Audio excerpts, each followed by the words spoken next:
अब हमारा टॉपिक है पाइथागोरियन ट्रिपलेट के बारे में। देखो ये पाइथागोरियन ट्रिपलेट नाम से ही पता चल रहा है, पाइथागोरस थ्योरम ये आप कर चुके हो। आपको ट्राइंगल की 3 साइड्स दी जाती थी और पूछा जाता था कि राइट एंगल ट्राइंगल बनेगा या नहीं बनेगा। ये 7th में आपने किया है, ये वही क्वेश्चन है। आपको ये साइड्स दे दी और पूछा जा रहा है कि पाइथागोरियन ट्रिपलेट है या नहीं है। मीन्स वही पाइथागोरियन ट्रिपलेट ये होते हैं जब ये ए बी सी 3 नंबर है और जब वो ये कंडीशन सेटिस्फाई करते हैं a square plus b square is equal to c square, तो वो पाइथागोरियन ट्रिपलेट है। उसमें भी क्या होता था, base square plus height square is equal to hypotenuse square. तो अब आप क्या करोगे, आप ए बी सी लिख लोगे। सी में सबसे ग्रेटेस्ट नंबर आपने ये लिख लिया, ए बी में कुछ भी लिख लो। अब फिर हमें क्या निकालना है, ए स्क्वायर वो 9 हो गया, बी स्क्वायर 16, सी स्क्वायर 25। अब ये क्या साइड है, ए स्क्वायर प्लस बी स्क्वायर। अब आपको ये फाइंड आउट करना है कितना आ रहा है 25 और सी स्क्वायर क्या है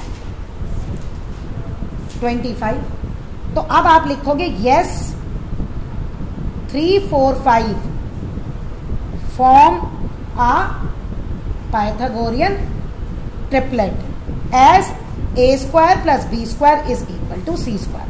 forms a Pythagorean triplet as. और मान लो अगर कोई ये नहीं आता तो आप क्या लिखोगे, this do not form a Pythagorean triplet as a square plus b square is not equal to c square. अगर ये इक्वल नहीं आते ना दोनों, ये और ये दोनों इक्वल नहीं आते तो वो पाइथागोरियन ट्रिपलेट नहीं बनाएंगे। देखिए m हमारा कोई भी नंबर है 1 2 3 4 और अगर हमें उससे ग्रुप बनाने हैं तो ये पाइथागोरियन ट्रिपलेट की जनरल फॉर्म है। अब हम इसको कैसे यूज करेंगे, मान लो आपको क्वेश्चन आता है write a Pythagorean triplet whose smallest member. अब क्या दिया है, स्मॉलेस्ट मेंबर जो है वो 8 है। तो स्मॉलेस्ट मेंबर ये वाला मेंबर होता है 2m इज इक्वल टू 8। यहां से आप m की वैल्यू निकालोगे, एक तो ये 8 आ गया, बाकी 2 मेंबर क्या होंगे 4 स्क्वायर माइनस 1, ये तो 8 आ ही गया और 4 स्क्वायर प्लस 1 यानी 16 माइनस 1 15 और ये 17। ये आपका आंसर आ गया। तो स्मॉलेस्ट मेंबर में तो हमेशा ये लेना। लेकिन अब एक और क्वेश्चन आता है वन ऑफ इट्स मेंबर। तीनों पाइथागोरियन ट्रिपलेट निकालने हैं लेकिन one of its member is 17। ठीक है, 17 पहला पॉइंट ले रही हूं और दूसरा ले रही हूं मैं 12। राइट, एक मेंबर 12 है उसका। अब देखो हम कैसे सॉल्व करते हैं। अब हमारे पास ये 3 है, अब इन तीनों में जिस पे हमारी m की वैल्यू निकलेगी हम उस पे निकालेंगे। अब 2m पे m की वैल्यू नंबर तो आएगा नहीं। चलिए m स्क्वायर माइनस 1 पे चेक करें। m square is equal to 17 plus 1 18। इससे m स्क्वायर की वैल्यू रूट में आ रही है, m की नहीं निकल सकता। ठीक है ना। अब मैं चेक करती हूँ m स्क्वायर प्लस 1, तो ये क्या आ गई 17 माइनस 1 आ गई 16।